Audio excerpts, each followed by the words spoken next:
காயத்ரி, எங்க வீட்டுல நிச்சயதார்த்தத்துக்கு ஒத்துக்கிட்டாங்க.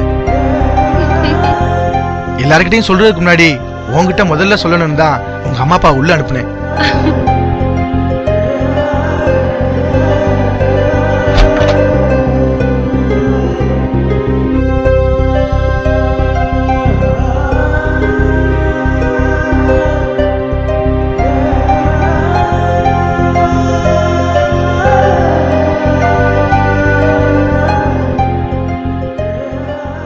அக்கா, எதுக்குக்கா இப்படி தனியா வந்து அழுதுட்டு இருக்க? அழுதா மட்டும் எல்லா பிரச்சனையும் தீர்ந்துடுமா? என்ன வேற என்னடி பண்ண சொல்ற? அவரை பார்க்கணும்னு நினைக்கிறேன், ஆனா முடியலையே. கொலை கேஸுங்கிறாங்க, போலீஸுங்கிறாங்க, தப்பிச்சு போயிட்டாருங்கிறாங்க. அம்மா வேற அவங்க வீட்டுக்கு போய் சண்டை போடுறாங்க. இங்க வந்து சூசைட் பண்ணிக்க பாக்குறாங்க. அப்புறம் சமாதானமா பேசுறாங்க. என்ன சுத்தி என்ன நடக்குதுன்னு எனக்கு தெரியல சாவி. நானும் மனுஷி தானே. வெளியில காட்டிக்க முடியாத துக்கத்தை நான் எங்கடி போய் கொட்டுவேன்? கவலைப்படாதக்கா, இதெல்லாம் சீக்கிரமே சரியாயிடும். நம்புற சாவி, நம்பித்தானே தீரணும். கல்யாணம் ஆனதா புருஷனா மனசுக்குள்ள என்னைக்கோ அவர் எனக்கு தாலி கட்டிட்டாருடி. வாய திறந்து இதை எப்படி சாவி நான் சொல்றது? எனக்கு வலிக்குதுடி, தாங்க முடியல தெரியுமா?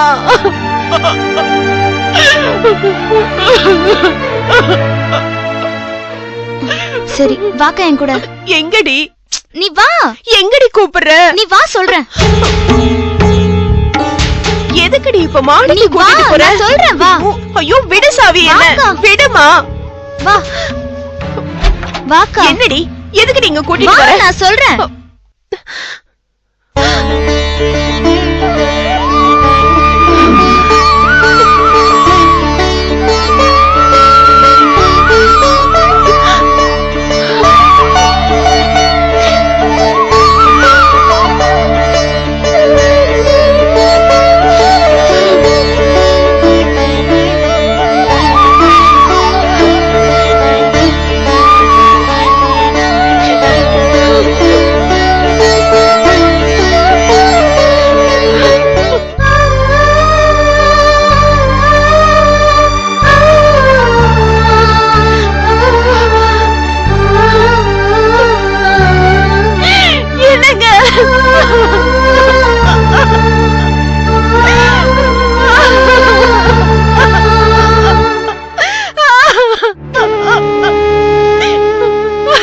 விதி காயத்ரி, உனக்காக ஆசை ஆசையா ஒரு மோதிரம் வாங்கிட்டு சந்தோஷமா கடை விட்டு வெளில வந்த. அந்த நேரம் பார்த்து ஒரு வீணா போனவே கையில இருந்த நகைப்பைய பறிச்சுட்டு ஓடிட்டான். கொஞ்ச தூரம் அவனை துரத்திக்கிட்டே ஓடுனேன். திடீர்னு காணாம போயிட்டான். அப்புறம் தேடி பார்த்தா ஒரு முட்டு சந்தில செத்து கிடந்தான்.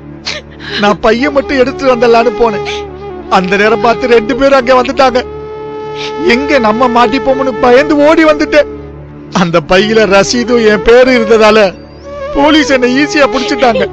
என்னங்க இப்படி பேசுறீங்க? அந்த பையன் அங்கே விட்டுட்டு வந்திருக்க கூடாதா? உனக்காக நான் வாங்கின முதல் கிஃப்ட் காயத்ரி. அதான் மனசு கேட்கல. சாப்பிட்டீங்களா? சாப்பாடு எடுத்துட்டு வரட்டா? இல்ல காயத்ரி, வேணாம், நான் சாப்பிட்டேன். மாமா என்ன நல்லா கவனிச்சுக்கிறாரு. இப்படி எல்லாம் மனுஷங்க கிடைக்க நான் ரொம்ப கொடுத்து வச்சிருக்கேன் காயத்ரி. அப்பா எங்களை மாடிக்கு வரக்கூடாதுன்னு எரிஞ்சு விழுந்தாருன்னு இப்பதாங்க புரியுது.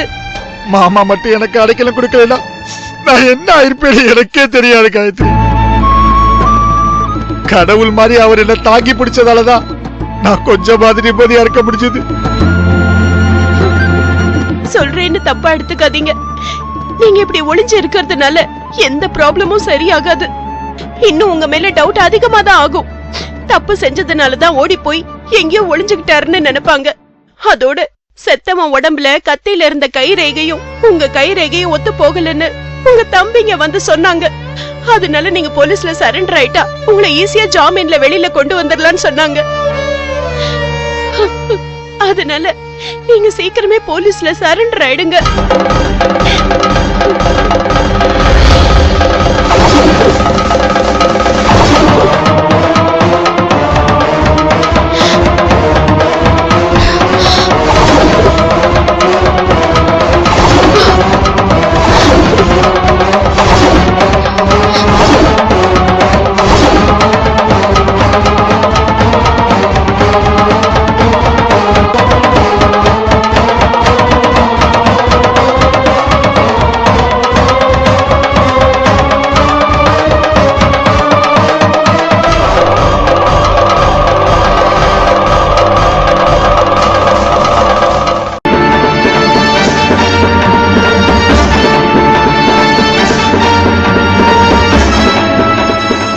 ஆன்ட்டி வேண்டாங்க, எனக்கு எல்லாம் புரிஞ்சு போச்சு.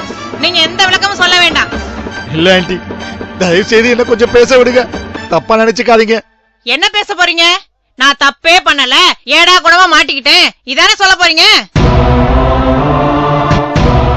இத பாருங்க தம்பி, நீங்க தப்பு பண்ண மாட்டீங்கன்னு எனக்கும் தெரியும். எங்க நான் தப்பா நினைச்சிட போறேன்னு உங்க வீட்டுல இந்த விஷயத்த மூடி மறைச்சாங்கல்ல, அத கூட நான் பொறுத்துப்பேன். ஆனா என் பொண்ணு வாழ்க்கைக்கு எந்த உத்தரவாதமும் இல்லாம உங்களுக்காக, உங்க தங்கச்சிக்காக, உங்க வீட்டுக்காகன்னு ஒவ்வொன்னா விட்டு கொடுத்துட்டு இருக்கிறதுக்கு எங்களால முடியாது தம்பி. அம்மா, ஏய் வாயை மூடுறி. இங்க பாருங்க, நான் உங்ககிட்ட ஒரே ஒரு கேள்வி கேக்குறேன், அதுக்கு நேரடியா நீங்க பதில் சொல்லுங்க. கேளுங்க ஆன்ட்டி. நீங்க தப்பு பண்ணலங்க, நீங்க நிச்சயமா இந்த கேஸ்ல இருந்து வெளில வந்துருவீங்க. அப்படி வந்ததும் நிச்சயதார்த்த தண்ணிக்கு நான் பாத்துருக்கிற நாள்ல என் பொண்ணு கழுத்துல நீங்க தாலி கட்டி மனைவியா ஏத்துப்பீங்களா?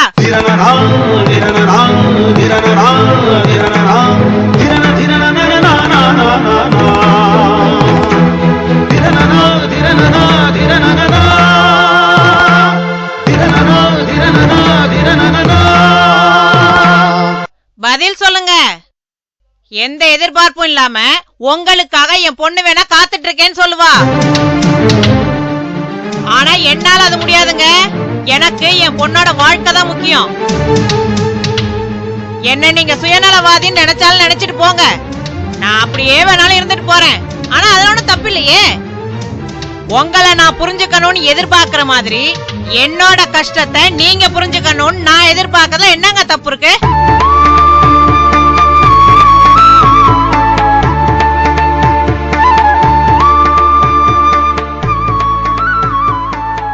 சரிங்க, நீங்க சொல்ற மாதிரி நிச்சயதார்த்த தண்ணிக்கு காயத்ரி கழுத்துல நான் தாலி கட்டுறேங்க.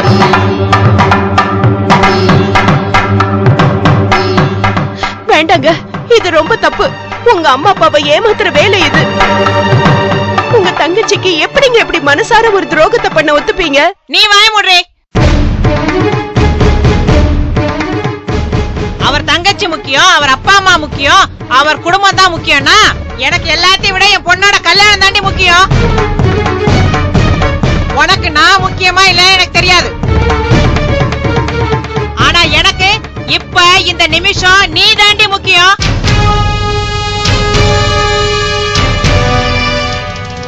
சொல்லுங்க தம்பி, தாலி கட்டுவீங்களா?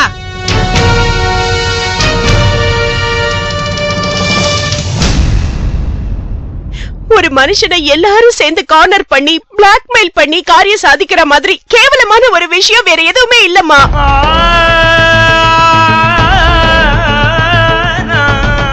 சந்தோஷமா ஆரம்பிக்க வேண்டிய வாழ்க்கைய நெத்தி பொட்டுல துப்பாக்கிய வச்சு ஆரம்பிங்கன்னு சொன்னா என்னமா அர்த்தம்? பிளாக்மெயில் சொல்றியா? சொல்லிக்கோ. மிரட்டுறேங்கறியா? அப்படியே நினைச்சுக்கோ. ஆனா பெத்தவ கவலைன்னு ஒண்ணு இருக்குடி, நீ பெத்து பாரு, அப்ப தெரியும் இந்த வலி.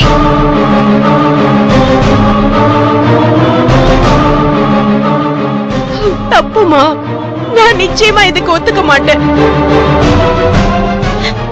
என்னங்க, நீங்க எங்க அம்மா சொன்னதை ஒத்துக்காதீங்க. இது யாருக்குமே நல்லது இல்லைங்க. இதால நிச்சயமா பெரிய பிரச்சனை தாங்க வரும். வேண்டாங்க. அக்கா, மாமாவே ஓகே சொன்னதுக்கு அப்புறம் நீ கேள்வி கேட்காம கழுத்தை நீட்டுறதுதாங்க உன் வாழ்க்கைக்கு நல்லது. சிக்கல் தீர்ந்து எல்லாம் சரியா வர நேரத்துல நீயே ஒரு சிக்கலை மறுபடியும் உண்டு பண்ணாதக்கா. நல்லா யோசிச்சு ஒரு முடிவுக்கு வா.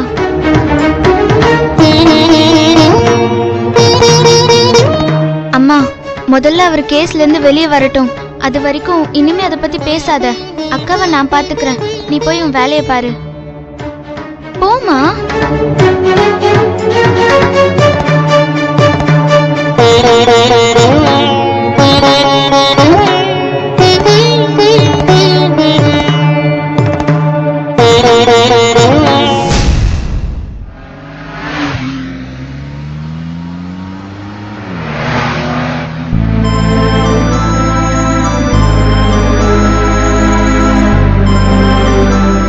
நீ ஏன் இப்படி இருக்க? உன் அண்ணன் ப்ராப்ளம் இவ்ளோ தூரம் உன்னை அப்செட் பண்ணிருக்குன்னா நீ ஊட்டி பிளான தள்ளி வச்சிருக்கலாம்ல. எதை தள்ளி வைக்க சொல்ற? என்னால எதையும் தள்ளி வைக்க முடியாம தான் என்னையே எல்லாத்தையும் தள்ளி வச்சிடலான்னு பாக்குறேன். நீ பேசுறது எனக்கு புரியல ஐயப்பா. என் அண்ணன் மேட்டர் கஷ்டமான விஷயம் தான். அவர் இந்த கொலையை செய்யல, இதுல இருந்து ஈஸியா தப்பிச்சிருவாருன்னு எனக்கு தெரியும் பிரியா. அதை நினைச்சு வருத்தப்படுறது அர்த்தமே இல்லைன்னு தான் நான் ஊட்டிக்கு போலான்னு முடிவெடுத்தேன். ஆனா இன்னைக்கு நடந்த ஒரு விஷயம் என்ன இந்த ஊரை விட்டே போனர் பண்ணிருச்சு. அதை எப்படி சொல்றதுன்னு கூட தெரியாம தான் நான் தவிச்சுக்கிட்டு இருக்கேன் பிரியா. என்ன சொல்ற நீ? என் அண்ணன் கொன்னதா சொல்றா யார் தெரியுமா? உன்னை மீட் பண்ணும்போதுதான் என்ன அடிப்பானே அவன் தான். என்னடா சொல்ற? அவனுக்கு உங்க அண்ணனுக்கு என்ன சம்பந்தம்? முதல்ல அவனுக்கு எனக்கும் சம்பந்தம் இருக்கான்னே தெரியல. அவனுக்கு உனக்கு என்ன சம்பந்தம்னு கூட தெரியல. ஒரே குழப்பமா இருக்கே. இதுக்கே இப்படி சொன்னா என்ன பிரியா அர்த்தம்? முழுசா கேளு. செத்து போனவன் அவன் தான். என் அண்ணன் மொபைல்ல அவன் போட்டோ காட்டும் போது எனக்கு ரொம்ப அதிர்ச்சியா தான் இருந்தது. அப்பவே அவன் எனக்கு தெரியும்னு என் அண்ணன் கிட்ட நான் ஒரு வார்த்தை சொல்லிருக்கலாம். ஆனா அந்த நேரத்துல எனக்கு சொல்லணும்னு கூட தோணல பிரியா. இன்னும் சொல்ல போனா எனக்கு டார்ச்சர் கொடுத்துட்டு இருந்த ஒருத்தன் செத்துட்டான்ற சந்தோஷம் தான் என் மனசு பூரா இருந்தது. ஒருவேளை அப்ப எங்க அக்கா இருந்திருந்தா நிச்சயமா நான் எல்லாத்தையும் சொல்லிருப்பேன் பிரியா. அக்கா கிட்ட சொல்லுவேன், அண்ணன் கிட்ட சொல்ல மாட்டியா? என்ன லாஜிக்னே புரியல. எனக்கும் தான் புரியல. சரி அதை விடு. அட செத்து போனதான் நம்பிட்டு இருந்த ஒருத்தன் இன்னைக்கு ஆபீஸ்க்கு வந்திருந்தான். ஆமா பிரியா, ரிசப்ஷன்ல உட்கார்ந்து தன்னைத்தானே வீடியோ எடுத்து எனக்கு எம்எம்எஸ் அனுப்பியிருக்கான். மை காட் ஐயப்பா, எனக்கு ரொம்ப பயமா இருக்கு. நீ பேசுறது உனக்கே கொஞ்சம் ஓவரா தெரியல? இதுல நடக்கிற கதையா? நடந்துச்சே, இந்தா நீயே பாரு. இவன் அண்ணனா இல்ல சொந்தக்காரனா இல்ல தெரிஞ்சவனா நீயே பார்த்து சொல்லு.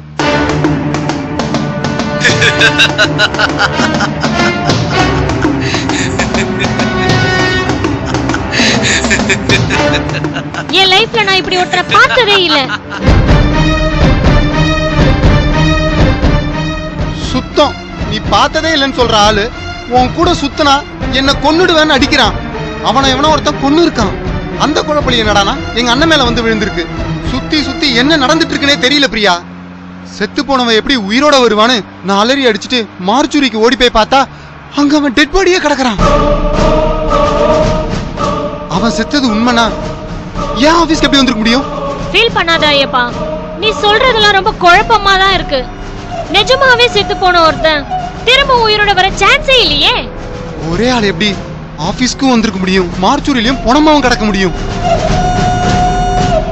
எனக்கு ஒண்ணுமே புரியல பிரியா. இதெல்லாம் நினைச்சு பார்த்தா எனக்கு பைத்தியமே பிடிச்சிரும் போல இருக்கு. ஒருவேளை செத்து போனவன் ட்வின்ஸா இருப்பானோ?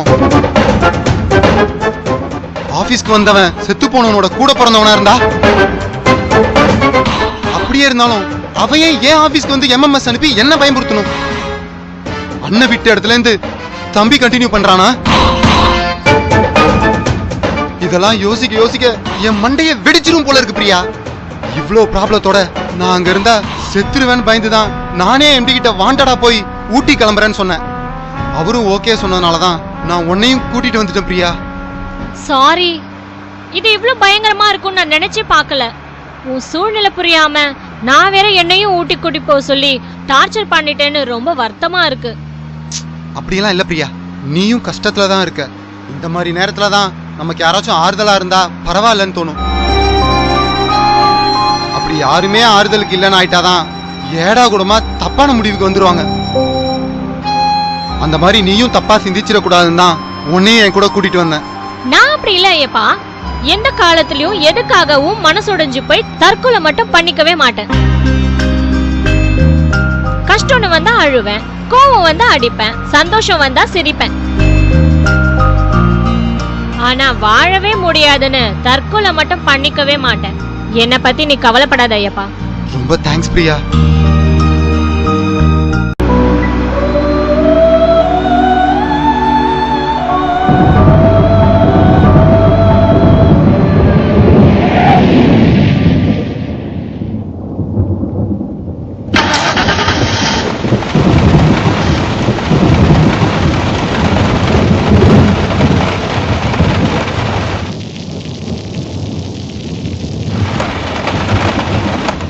ஞாபகம் இருக்கா உனக்கு?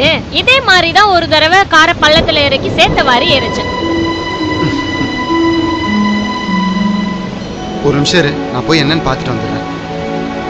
இவ்ளோ மழை பெய்யுது. வேற என்ன பண்றது, வண்டி ஸ்டார்ட் ஆகணும், போய் பார்த்துதான் ஆகணும். இரு, பாத்துட்டு வந்துடுறேன்.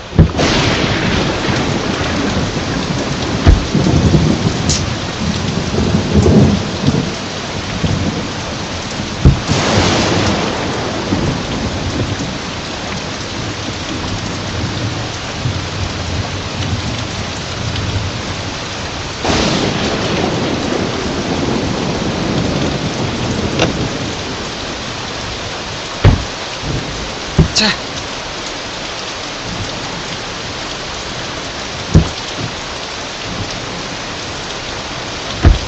வண்டி ப்ராப்ளம் ஆயிடுச்சு பிரியா.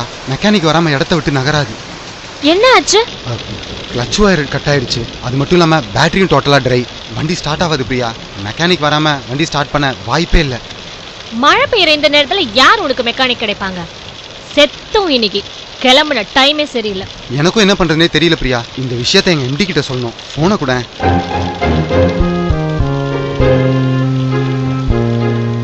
ஹலோ சார், நான் ஐயப்பன் பேசுறேன் சார். மழையில வண்டி மாட்டிக்கிட்டு ப்ராப்ளம் ஆயிடுச்சு.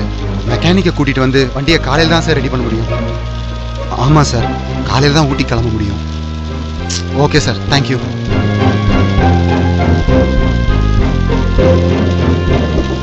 இப்படி தொப்பெல்லாம் நனைஞ்சு வந்திருக்க, துண்டு எதுவுமே இல்லையா?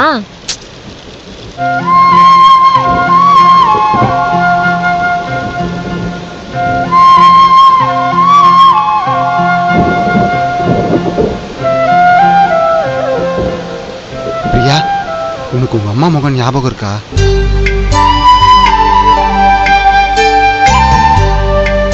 எனக்கு 2 வயசா இருக்கிறப்ப அம்மா ஜாண்டிஸ்ல செத்துட்டாங்க.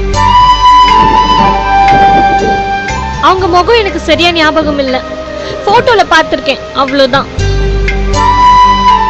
அம்மா பாசம்னா என்னன்னே தெரியாம வளர்றது எவ்வளவு கொடுமை தெரியுமா?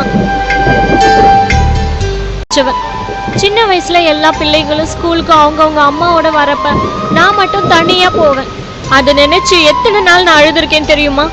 எதிர்த்த வீட்டுல பக்கத்து வீட்டுல என் வயசு பொண்ணுங்களுக்கு பர்த்டே எல்லாம் கொண்டாடுவாங்க. அதெல்லாம் பாக்குறப்ப எனக்கும் பர்த்டே செலிப்ரேட் பண்ணணும்னு ஆசையா இருக்கும். சோறே சரியா போடாத எங்க பெரியம்மா பர்த்டே மட்டும் கொண்டாட விடுவாங்களா என்ன? உன்கிட்ட சொல்றது கூட எனக்கு வெக்கமா இருக்கு. ஒவ்வொரு பொண்ணோட லைஃப்லயும் வயசுக்கு வரதுன்றது எவ்வளவு இம்பார்ட்டன்ட் ஈவென்ட். எனக்கு அப்படி ஒரு கட்டம் வந்தப்ப என் பெரியம்மா என்ன சொன்னாங்கன்னு தெரியுமா? இப்ப இது இல்லைன்னு யார் அழுதாங்கன்னு கேட்டாங்க.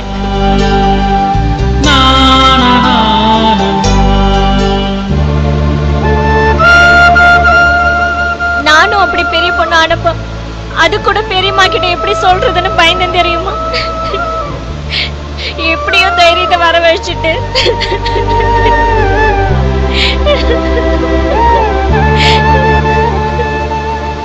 அப்பாவால என்ன நினைச்சு கவலைப்பட முடியுமே தவிர ஒரு அப்பாவா அவரால் எதுவுமே செய்ய முடியல. நல்லதோ கெட்டதோ அவராச்சும் இருக்காருன்னு தான் இவ்வளவு நாள் இருந்தேன். இப்போ அவரும் இல்லைங்கிறப்பதான் ரொம்ப வேதனையா இருக்கு. ஐயப்பா, கவலைப்படாத பிரியா, உனக்கு நான் இருக்கேன். உன் ப்ராப்ளம்லாம் சால்வ் ஆகிற நாள் ரொம்ப தூரத்துல இல்ல. தைரியமா இரு. ரொம்ப தேங்க்ஸ் ஐயப்பா.